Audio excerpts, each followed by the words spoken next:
4 and 1 and 2 and 3 and 4. 1 and a 2 and a 3 and a 4 and 1 and 2 and 3 and 4. 1 and a 2 and a 3 and a 4 and a 1. Hello everyone, John Odom, drum set and percussion teacher here with Groove with Passion Drum Lessons. I'm filming today here in my man cave in Orlando, Florida. We're on a mandatory stay-at-home order, so we're only supposed to go out if it's somewhere necessary, grocery store, or if you're going to work, somewhere like that. So during this difficult time we're going through, having to stay home, dealing with this coronavirus, having to self-isolate, social distancing, all that. It's good to have something to do, something productive to fill your time.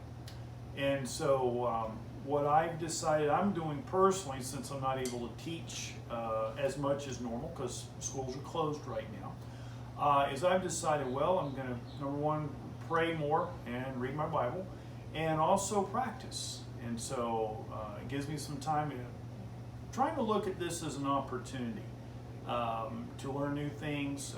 Last week I taught 9 online drum set lessons. First time I've ever taught online lessons, and so that's a learning curve there, but I'm excited about that opportunity. So last night I was practicing, and this exercise, I've done this before. This isn't really anything new. Several drummers and teachers have done lessons on this, but basically it's a speed building exercise. It's for you to build up your hand speed with your drumsticks, and it's also a good way to build your endurance. It's important as drummers and as you learn and grow to build your endurance. And what I mean by that is, personally, I play in my church on Sunday mornings. I'm a worship drummer. I also play in a Christian rock band. Well, some of our songs with my band, they're pretty intense, and we've got some high energy. Not all the songs, we also have some ballads, but when we play a gig, usually it's maybe a 10, 11, 12 song set. So in order to be able to get through all those songs without feeling worn out, I need to have some endurance. And so a good way to do that, the only way to do that is really by playing. We need to play for a good period of time. And so with this exercise, I've got my Tama rhythm watch here, metronome, okay? And I've got it set to 60 beats per minute, okay? I'm doing a slower tempo because I realize that I know some of my students will be able to handle this tempo. Some might need to go slower, and that's fine. And then, of course, I've got some students who they can start at a faster tempo than this, okay? So I'm going to start with 8th notes at 60 beats per minute. What I'm going to do is play one measure of 8th notes. Then we'll play a measure of 16th notes.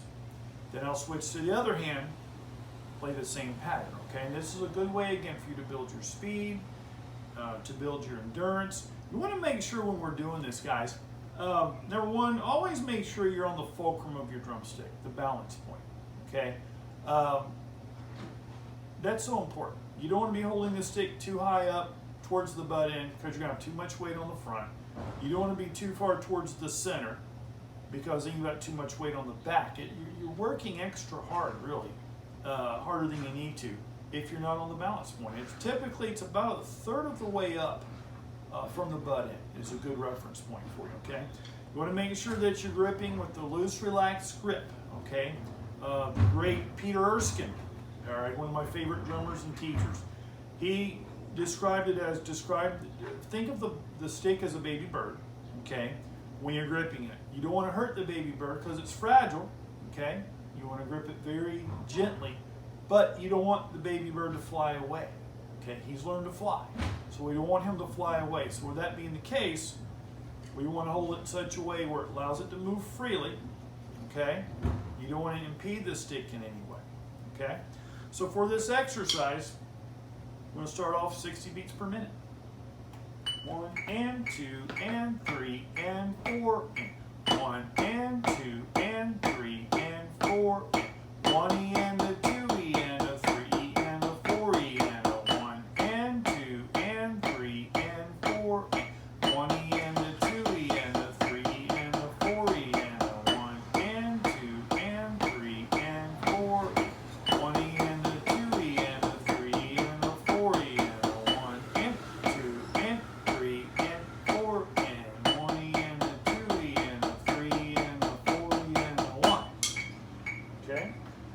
And so see how you feel at that tempo.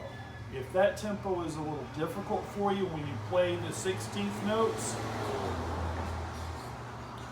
then what you'll want to do is you may just want to stay there. If you need to back off a few beats per minute, if you need to go down to 55 beats per minute or 57, that's fine.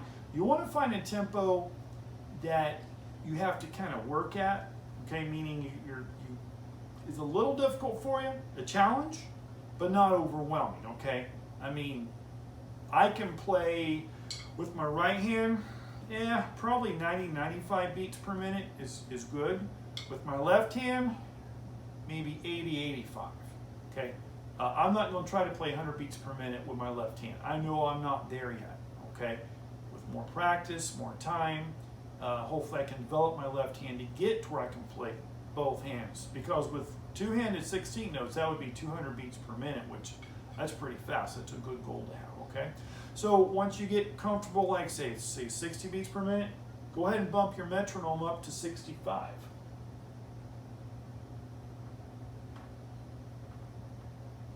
And we're going to start here. It's going to be a little faster now. So we're going to, anytime you change tempos also, guys, you want to kind of go ahead and get that tempo. You don't have to jump in right away. Kind of listen to it, feel it, okay? Because you've increased it, right? You've changed your tempo. Anytime we change the tempo, whether you're playing your practice pad, snare drum, drum set, let's say you're practicing with your metronome on the drum set, you're working on your timekeeping, right? Working on keeping steady time. You want to give it a minute to kind of sink in, kind of feel that, okay? 2 and 3, here we go. 1 and 2 and 3. And this I'm going to play 2 measures of 16ths, 2E and a 3 and a 4E, 1E and a 2E and a 3. Left hand, 1 and 2 and 3 and 4, 1E and a 2E and a 3 and a 4E, 1E and a 2E and a 3. Right hand, 1 and 2 and 3.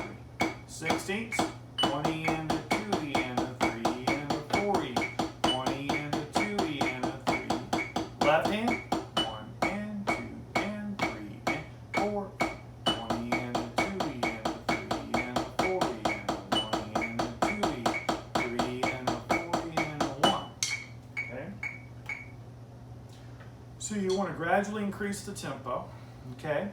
And also too, I'm playing 1 measure of 8th notes and then 2 measures of 16th notes. You can gradually increase the number of measures you play. Okay, so you can bring it up to 3, 4. You at least want to be able to get up to 8 measures. Let me show you what that would be like. And I'm actually going to go up to 70 beats per minute just to kind of demonstrate playing a little bit faster, but also playing more measures. Again, this is to help increase not only your speed, okay, your speed you're able to play at, but also your endurance. And 2 and feel that tempo.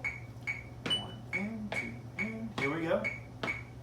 1, 2 and 3 and 4 and 1 and 2. We're going to do 8 measures, 16ths. 1E and a 2E and a 3. 1, 1E and a 2E and a 2, 1E and a 2E and a 3,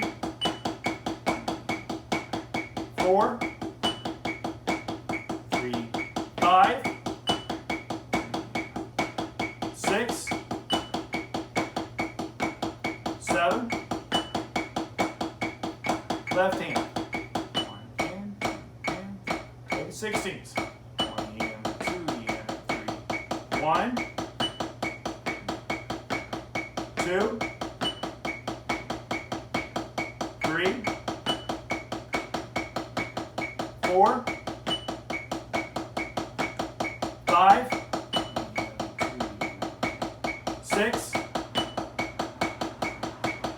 7, and a 3 and a 4 and an 8. Okay. Now I don't recommend to start off with the 8 measures right away with the 16th notes. The reason why I say that is you want to warm up. Okay, you want to warm up. I know some drummers are just going to say, the heck with that, you're going to go ahead and just go for it. That's fine.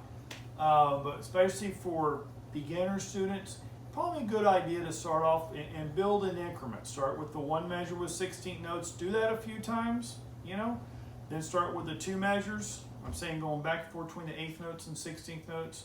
Then 2 measures, then 3 measures. But you can build it in increments, okay? So, guys, everybody be safe. Wash your hands. And let's all get through this safely. Please feel free to like the video. Also, if you haven't, please feel free to subscribe to my YouTube channel. Hit that bell so you'll get all the notifications. I will be filming some more lessons in the near future. You guys have a great day and take care and keep on playing those drums.